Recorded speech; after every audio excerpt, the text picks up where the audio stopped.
Ito ay astuitis.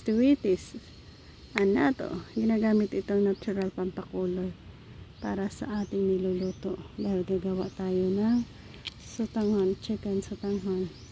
So, ayan siya. Kita niyo ba? Clear. Yan, napakadami ng kanyang bunga. Kuha tayo ng few lang.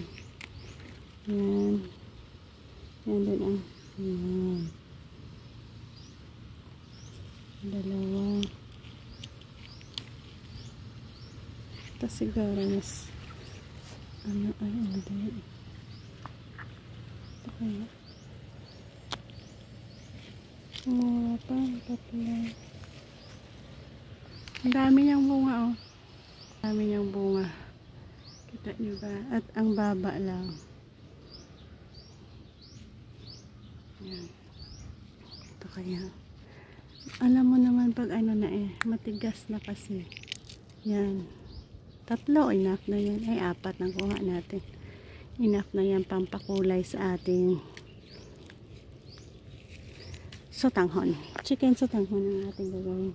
So, ganito ang kanyang bulaklak. Napakaganda. Yan. Diba? Amazing na. So, mayroon tayong natural pampakulay para sa ating tinola na chicken sotanghon.